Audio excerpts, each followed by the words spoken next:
दे रहे हो आप वहाँ पे बैठ के, तो आपको लगता है कि मुझे क्वेश्चन आता है, आप उसे करने लगते हो, बट आपके जो आंसर होता है वो एमसीक्यू में से मैच नहीं होता। तो ये नहीं करना होता कि अच्छा मैं इसको दोबारा से कर लेता हूँ, आपका टाइम उस क्वेश्चन में जा चुका है। उस क्वेश्चन को दोबारा, ये नहीं कि उसके पीछे ही पड़ गए कि अब ये मेरे को आता है, इसका मुझे फॉर्मूला पता है तो ये मेरे से निकलना चाहिए। उसमें फिर टाइम मैनेजमेंट की गलती हो जाती है, फिर आपके दूसरे क्वेश्चन आप देख भी नहीं पाते, वो चाहे वो थोड़ी सी ज़्यादा ईजी हो सकते हैं कि वो थोड़ी जल्दी निकल जाए। तो कोशिश करनी चाहिए जो 5 नंबर वाले आते हैं, डेटा इंटरप्रिटेशन वाले आते हैं, उन पे थोड़ा सा फोकस कर लो, क्योंकि उनको आप 2-3 मिनट भी दे दोगे तो भी आपके 5 क्वेश्चन होते हैं तो वो इजीली टाइम कवर हो जाता है, और किसी एक क्वेश्चन पे अटकना नहीं होता। हाँ, यही चीज मैं बोलना चाह रहा हूँ। मैं हर लेक्चर में हर बच्चे को यही बोलता हूँ कि बेटा हर क्वेश्चंस के लिए फिक्स डिसाइड रखो, और उसका उदाहरण अगर एग्जांपल आपके सामने है या ना, अदिति जी है, तो देखो एक पीछे हमारे पास एक लड़का बैठा था, वो पता क्या गलती कर गया कि एक क्वेश्चंस के चक्कर में पूरा मैथ्स और इंग्लिश का अच्छा हुआ और रीजनिंग के चक्कर में वो बहुत लेस हो गया, जिसकी वजह से रह गए। तो ये सबसे बड़ा मेजर पार्ट होता है कि आप ना एक हर क्वेश्चंस के लिए ना टाइम डिस्ट्रीब्यूट करो, 1 मिनट या 30 सेकंड जो भी आपने क्राइटेरिया फिक्स किया और जो घर का आपका टेबल प्लानिंग है उस अकॉर्डिंग क्वेश्चंस की स्ट्रेटेजी को फॉलो कर। नहीं आ रहा, मूव ऑन, एक छोड़ोगे आप तो कम से कम 5 सॉल्व कर पाओगे आगे, है ना। इसी के बिहाफ पे जैसे आपका जो प्रीलिम्स में ओवरऑल क्या क्या रहा था कट ऑफ, वो बता दो आप बच्चों को ना कि हाँ कैसे ऐसा, हाँ निकाल दो कोई बात नहीं, कितना कितना आपका स्कोर आया था।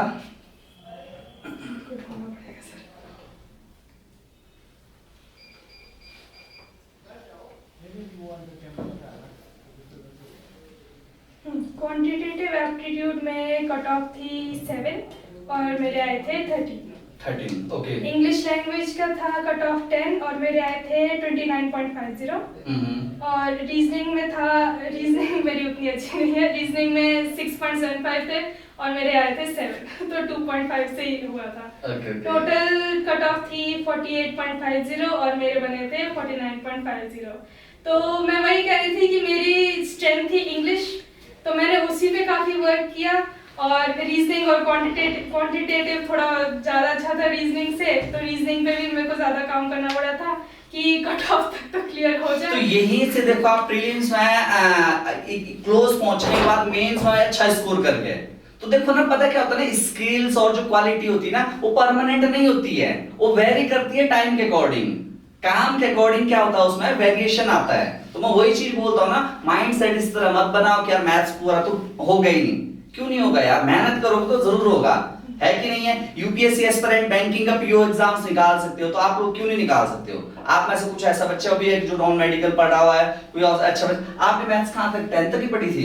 Yes sir. हाँ 10। तो आप मोस्ट ऑफ बच्चे एक्सक्यूज नहीं दोगे आगे से कि हम 10th के बिहाफ पे बैंकिंग एग्जाम क्लियर नहीं कर सकते, है कि नहीं। आप में से किसी को क्वेश्चन पूछना है? चलो आप पूछो, आपने पूछना है, यू पूछ लो कुछ भी आगे के लिए। जैसे पेपर देते वक्त मतलब जो एस्पिरेंट होता है उसको एंजाइटी होती है बहुत, मतलब जैसे पेपर अटेम्प्ट करा तो उसको टेंशन होती है कि अच्छा जाएगा कि नहीं जाएगा, तो फिर उस चीज को टैकल कैसे करें कि मतलब हमारा फोकस सारा एग्जाम में रहे। हाँ बताइए दीदी। प्रीलिम में तो आई डोंट थिंक उतना टाइम आपके पास होता है, 1 घंटे का ही होता है 20 मिनट होते हैं उसके लिए। तो उसमें जैसे आप पहले बैठते हैं, हाँ वो थोड़ी देर बिठा के रखते हैं पहले, फिर स्टार्ट होता है। तो मैं तो रिलीजियस हूँ, तो मैं तो वही दिमाग में मेरे वही मंत्र चल रहे होते थे, तो मुझसे मेरी एंजाइटी काम हो जाती थी। अगर आप भी रिलीजियस हो तो आप भी कोशिश कर सकते हो। मेरा हनुमान चालीसा रहता था, कोई ऐसे रिपीटेटिव फ्रेज करते रहो कि मेरा हो जाएगा, या ऐसे कुछ एक रिपीटेटिवनेस रहेगी ना दिमाग में, तो आप उसकी तरफ ध्यान नहीं जाएगा। या तो आप ऐसा कर सकते हो कि टेबल्स 20 तक एक दिमाग में उसमें जाते रहो, ताकि दिमाग ऐसे जाए नहीं कि मेरे से होगा या नहीं होगा, उसी पे जाते रहो, ऐसा भी कर सकते हो। Okay, बहुत अच्छा क्वेश्चन पूछा। ये बहुत पता क्या होता है ना, स्टडी के साथ साथ ये एक्सटर्नल फैक्ट आते हैं, जैसे इन्होंने बोला कि दैट मींस इन्होंने अपने माइंड को पॉजिटिव रखने के लिए सारी चीजें अपनाएं। तो आप कोई भी चीज जो भी आपको सुटेबल है वो चीज अपनाओ, जिससे कि आप थोड़ा पॉजिटिव रह सको और कॉन्फिडेंट रह सको। इसके लिए जरूरी नहीं कि कोई भी चीज हो सकती है, जैसे इन्होंने बोला हनुमान चालीसा का, टेबल्स का, बहुत अच्छे उदाहरण दिए इन्होंने ना।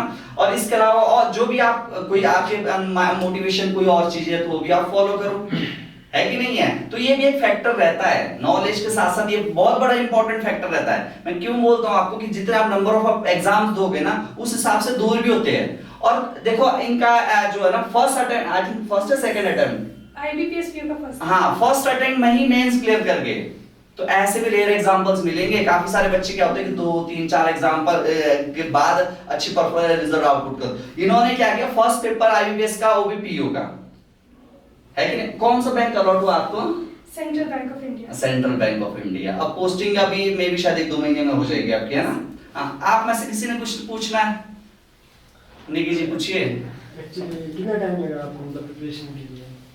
मैंने अक्टूबर में ज्वाइन किया था और मैं फरवरी तक आई थी क्लास में, और उसी साल के अक्टूबर में हाँ, पेपर हुआ था आपका। पेपर हुआ था अक्टूबर में, तो 1 साल। हाँ, 1 साल की प्रिपरेशन के अंदर इनकी अच्छी तैयारी हो गई थी। यू पूछिए, आप पूछो लास्ट से। हाँ पूछो। मतलब कि आप स्टडीज के लिए कितना टाइम देते थे डे में, एक दिन में कितना टाइम, मतलब एवरेज कितना था एक दिन का? ये बताना चाह रहे कि आप अपना टाइम टेबल शेयर करो बच्चों के साथ में, कितना घंटा बनाना चाहिए, क्योंकि अपनी पढ़ने की स्ट्रेटेजी है ना, क्या रही थी आपके घर की ना, कितना टाइम आप इस सेक्शंस को देते थे? कोचिंग में तो आप 3 घंटे पढ़ते ही हो कंटिन्यू, फिर आप घर जाते हो, फिर आपके अपने भी काम होते हैं, उसके बाद क्या टाइम रहता था आपका? हाँ। आप रात में पढ़ते थे या सुबह उठ के पढ़ते थे? मेरा आफ्टरनून का होता था, तो मैं सुबह ज़्यादा पढ़ती थी रात से, और लगभग दिन में ये कोचिंग का ऐड करके 6 से 7 घंटे। मेरा मेन था जब प्रीलिम या मेंस आते थे, तो उससे 1 या 2 हफ्ते, मतलब 1.5 जो वीक होता है, उससे पहले मैं कोई 9 से 8 कर लेती थी। जैसे दिन में मुझे जो सैम्पल पेपर है वो कम से कम 2 तो करने ही होते थे फुल। जैसे एक तो होता है पहले टाइम 1 घंटे का, उसमें जितने हो गए, और फिर वो पूरा क्वेश्चन पेपर एक्चुअल में सॉल्व करना, ये होता था। मतलब मेन मेरी प्रिपरेशन 1.5 वीक की होती थी। ऐसे तो 6 से 7 चलता रहता, और उसके बाद जब एक्चुअल में एग्जाम आ जाए तो थोड़ा सा ज़्यादा 9 से 10 करना पड़ता। यानी फ्रीक्वेंसी बढ़ जाती है फिर पढ़ने की ना। ओके, यू पूछो। लाइक किसी का फर्स्ट टाइम पे नहीं हो पाता, तो मतलब क्यों नहीं हो पाता? इनका हुआ है। ऐसा क्यों माइंडसेट कर रहे हो आप? क्यों नहीं हो पाता? ऐसा माइंडसेट मत करो, है ना। ये माइंडसेट का होता है कि फर्स्ट माइंड में जब आप पहले अगर इस इंटेंशन से जा रहे हो, पहला हो ही नहीं सकता। वो डिपेंड करती है आपकी प्रिपरेशन से। देखो फैक्टर्स आते हैं, कुछ फैक्टर्स होते हैं कि ना होने का, जैसे कि नर्वसनेस, इन्होंने बोला कि जो एंजाइटी वगैरह होती है, ये कारण हो सकते हैं। तो ये चीज तो परमानेंट नहीं है, तो मिनिमाइज की जा सकती है। हनुमान चालीसा पढ़ो, टेबल पढ़ो, कोई और चीज पढ़ो, क्यों नहीं हो सकता, है ना। हाँ बताइए। तो मतलब कि फिर दूसरी बार के लिए वो माइंडसेट वैसा नहीं रहता है, फिर इंसान का मतलब माइंडसेट नेगेटिव हो जाता है उस चीज के लिए। थोड़ा सा डिप्रेशन आता है, थोड़ा लगता है कि यार मेरे से हो भी पाएगा कि नहीं, वैसे कह रहे हो। तो कैसे कोप अप करेंगे उसके साथ? कैसे कोप करेंगे? आपको मतलब पॉजिटिव तो रहना ही पड़ता है, वो चाहे फर्स्ट हो, चाहे सेकंड हो, चाहे आपका थर्ड अटेम्प्ट हो, कि मतलब दिमाग में ये अपने आप को पहले से ही एज अ मैनेजर इन्विजन करो। अगर आप फ्यूचर इन्विजन करोगे तो आप में मोटिवेशन ज़्यादा आती है। या ऐसे सोचना ही नहीं कि मुझसे होगा, या मैं इस लाइन में जाऊँ या उधर जाऊँ या कुछ और कर लूँ, कि क्योंकि ये तो शायद हो नहीं रहा मुझसे, ऐसे नहीं सोचना होता। अगर आपने ये अभी सोच रखा है कि मैंने ये करना है, तो आपको फ्यूचर इन्विजन करना होगा। जैसे जितना आप फ्यूचर इन्विजन करोगे कि अच्छा मैं बैंक में हूँगा तो मुझसे ये काम करवाएंगे, या ऐसे होगा, या लॉन्ग आवर्स होते हैं जैसे बोलते हैं, तो आप ऐसा सोचोगे, तभी आपका फ्यूचर में आपको लगेगा नहीं मैंने सोच रखा है तो मुझे ये करना ही है। चाहे फिर फर्स्ट अटेम्प्ट में नहीं हुआ तो सेकेंड अटेम्प्ट में तो हो ही जाएगा। फ्यूचर के बारे में सोचोगे तो प्रेजेंट के बारे में आप ज़्यादा मेहनत कर पाओगे। ये कहने का मतलब है कि देखो ना, इंटरनेशनल सिलेक्शंस नहीं होती, उससे पहले डोमेस्टिक खेलना पड़ता है। तो ये समझ लेना, जो फर्स्ट पेपर आपको एक डोमेस्टिक था, है ना, वो एक आईपीएल मैच था, उसके बाद सिलेक्शन हो गया उसके परफॉर्मेंस के बिहाफ पे कि कितना इंप्रूव किया आपने इंटरनेशनल के लिए, समझ रहे हो आप। हाँ आप बताइए। जैसे आप वीकली एक टॉपिक खत्म करते थे, तो आप मॉक टेस्ट कितने मतलब एक्स्ट्रा देते थे मंथ में या वीकली मॉक टेस्ट? डिपेंड करता है। अगर मेरे वो सब्जेक्ट में ग्रास्प अच्छी है तो उतने मॉक टेस्ट देने की ज़रूरत नहीं पड़ती थी। मेरे एक साइट थी, अब मुझे उसका नाम नहीं याद आ रहा, स्मार्ट कीड़ा करके थी, उसमें टाइम टेस्ट आते थे, सेक्शन टॉपिक वाइज ही आते थे, जैसे 8 मिनट में 10 क्वेश्चन करने हैं। तो वो एक टॉपिक पे जैसे खत्म हो जाते एक टॉपिक, तो मैं कर लेती थी 10 से 12 उसी पे तो कर ही लिए कम से कम, अगर मेरा उस ग्रास्प अच्छा है। और ग्रास्प अच्छी नहीं है तो जब तक वो कम से कम मेरे 8 क्वेश्चन नहीं हो जाते ठीक उसमें से एक्यूरेसी में, तब तक मैं करती रहती थी। डिपेंड्स ऑन द रिजल्ट, ऐसे नहीं है कि एक मैंने सेट कर रखा था कि इतने ही मॉक टेस्ट मुझे दे रहे हैं उसके साथ। ओके, यू पूछो, क्यों हेजिटेट कर रहे हो, पूछो, हैं? नहीं पूछो बच्चे, कोई आप भी तो देखो फ्यूचर मैनेजर हो, क्यों नहीं हो? आप सब लोग फ्यूचर मैनेजर हो, इनसे इंस्पायर हो, तो इस तरीके से कोई अपने थॉट्स है तो पूछिए। नहीं है? यू साक्षी पूछो। वाला ही था। अच्छा, हाँ साहिल आप पूछो। भैया मेरा रेपुटेशन और पॉजिटिविटी कैसे लाए? मैं तो 12 बजे नमाज 40 तो पढ़ नहीं सकता। इसमें क्या है? जब आपका मन करे। मेरा तो जब मन करता था, जब मुझे ऐसा लगता था डाउन कि क्या हो पाएगा या नहीं, तो मैं ऐसे इमेजिन करती थी कि मेरे पेरेंट्स कितने खुश होंगे जब मैं क्लियर कर लूँगी, तो उससे मुझे हौसला मिलता था। इस तरह की इमेजिनेशन बनाओ ना यार, माइंड में एक इस तरह का सराउंड बनाओ। देखो पता क्या होता है ना कि काफी सारे बच्चे, मैं अपना उदाहरण देता हूँ, मैं गेट के एग्जाम दे रहा था, तो गेट के एग्जाम में मेरे पास एक क्वेश्चन फंसा, उसका ना मेरे को इंटरनेट से कहीं से भी रिजल्ट नहीं मिला, तो वो क्वेश्चन मेरे माइंड में घूमता गया और वो उस क्वेश्चन ने मेरे को सोने नहीं दिया। तो रात को मैं 3 या 4 बजे और उठा, 3-4 घंटे लगे पर रिजल्ट आ गया। तो आप माइंड में कुछ जो भी इस तरह की प्रॉब्लम्स होती है, तो वो उसको इतना माइंड में दो कि वो आपको सोने ना दे। तो ड्रीम्स भी कुछ इस तरह के देखो कि आपको सोने ना दे, वो मेहनत करने पे आपको मजबूर करे, है कि नहीं है? उससे बड़ी मोटिवेशन होती ही कुछ नहीं है, ठीक है ना? तो आप अपने थॉट्स देखो ना, माइंड में इस तरह की थॉट्स बनाओ। जैसे देखो इन्होंने अपने पेरेंट्स को एक आइडियल बनाया कि आप मेरे पेरेंट्स, आई एम श्योर कि आपसे ज्यादा पेरेंट्स आपके खुश हुए होंगे। अब वो ऐसा तो नहीं है कि आपने उनको उनके देना, वो तो पेरेंट्स का तो हमेशा हाथ बच्चे के प्रति रहता है ना, वो तो कभी पेरेंट बच्चे से ज्यादा एक्सपेक्टेड, बट उनको होती है आपकी फ्यूचर की टेंशन कि हमारा बच्चा वेल सेटल्ड कब होगा, है कि नहीं? उनकी सबसे बड़ी हैप्पीनेस ही आपकी सक्सेस होती है कि नहीं है? तो आप उनको प्राउड फील करवाओ।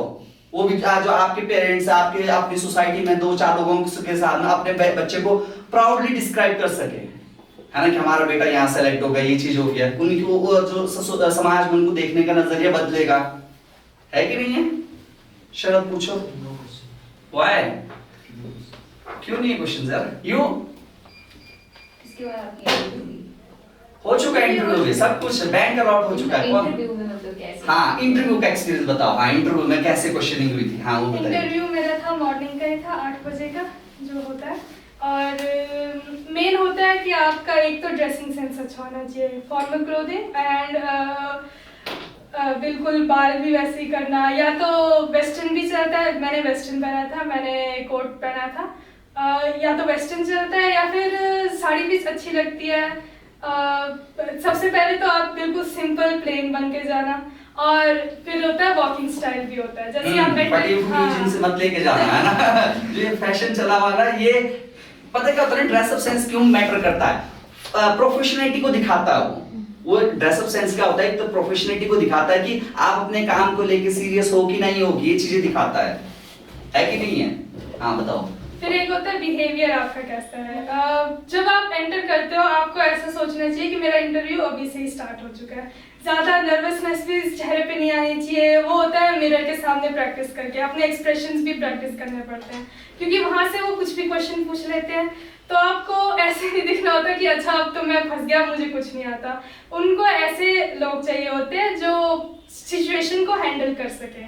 तो आप नर्वस होते हैं, सब होते हैं, मैं भी थी, बट उतना ज़्यादा दिखाना नहीं होता, एक स्माइल रखनी होती है, बट मतलब अप्रोप्रिएट स्माइल, ऐसे भी नहीं बिल्कुल हंसने लग जाओ, अप्रोप्रिएट स्माइल। पहले अंदर जाओगे, गुड मॉर्निंग सारी, गुड मॉर्निंग गुड आफ्टरनून जो भी होगा वो ग्रीटिंग्स दोगे। फिर जैसे वो क्वेश्चन पूछेंगे, एक क्वेश्चन पूछेगा पैनल में से, तो पैनल में मेरे थे 5 पीपल, तो एक क्वेश्चन पूछेगा तो उस एक पे ही फिक्सेट नहीं होना होता है, सबकी तरफ देख के आंसर देना होता है। बेसिक बिहेवियरल आपका ठीक होना चाहिए, बाकी जो आपने बैंकिंग से रिलेटेड क्वेश्चन थोड़े से प्रिपेयर करने होते हैं, बट वो ऐसे भी हो ही जाते हैं, आपने मेंस क्लियर कर लिया होता है, वो उतना ज़्यादा भी उसके बारे में नहीं पूछते।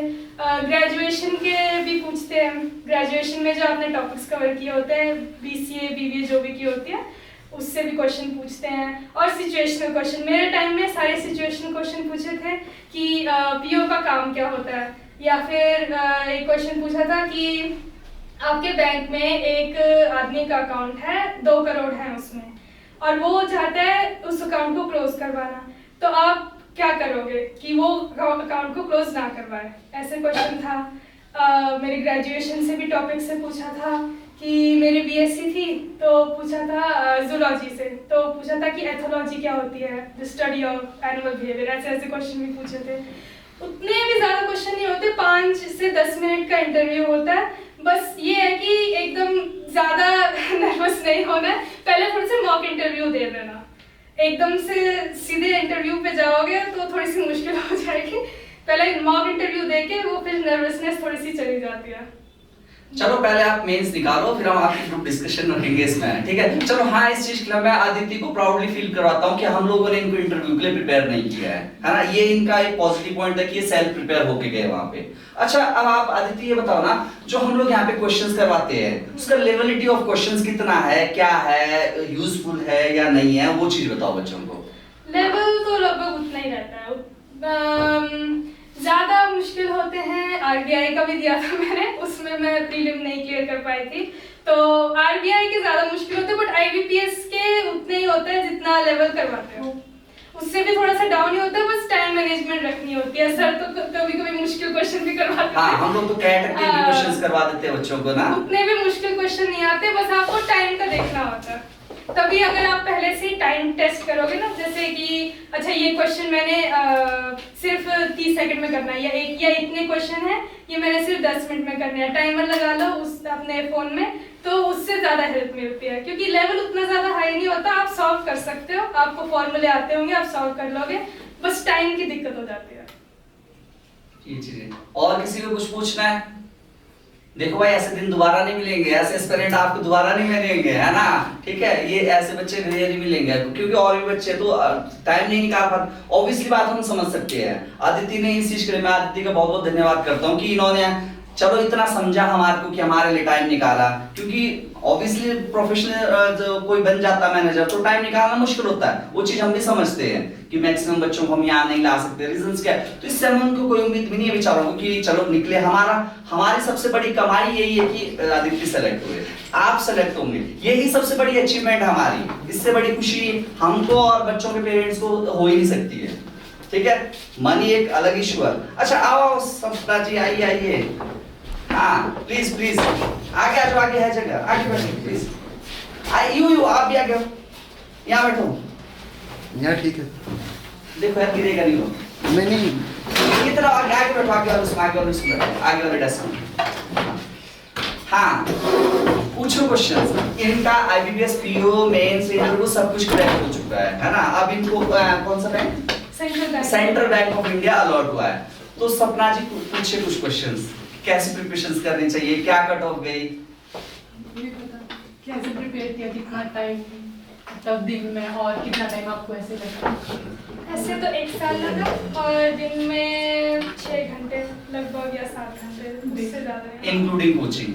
इंक्लूडिंग, हाँ कोचिंग टाइम। और जब आ जाता है एग्जाम तो उसके 1-2 हफ्ते थोड़ा सा ज़्यादा 9 से 10 कर लिया, सैंपल पेपर ज़्यादा दिए। यू आकाश पूछो। आपने वही नहीं, आपने भी तो वही गलती की ना, देखो हमने वही गलती कर दी, आपने रीजनिंग में फंसे थे क्वेश्चंस में, है कि नहीं? उसको कैसे मिनिमाइज करना दोबारा बता दो प्लीज। मिनिमाइज मतलब कि आपका जैसे एक होता है ना सम कॉस्ट फैलेसी, होती है कि आपको लगता है कि अब मैंने इसमें इतना टाइम डाल दिया है, अब मेरा आंसर निकलना चाहिए, वो फीलिंग नहीं आनी चाहिए बिल्कुल भी। आपका आंसर गलत, आपने टाइम डाल दिया, ठीक है, आंसर भी गलत आ गया, कोई बात नहीं, नेक्स्ट क्वेश्चन पे मूव ऑन करना चाहिए। दिमाग में आ जाता है कि अच्छा नहीं मुझे आता है ये, मुझे इसका फॉर्मूला भी पता है या जो भी, मुझसे निकलना चाहिए, बट फिर बाकी क्वेश्चन देख भी नहीं पाते, छूट जाते हैं बिल्कुल, तो वैसा नहीं होना चाहिए। बाकी क्वेश्चन हो सकता है ज़्यादा इजी हो, जो 30 सेकंड से कम में भी हो जाए, तो उस पर भी फोकस करना चाहिए। एक बार गलत आ गया छोड़ दो, कोई बात नहीं। है ना? आगे के लिए ऐसा नहीं करना है ना?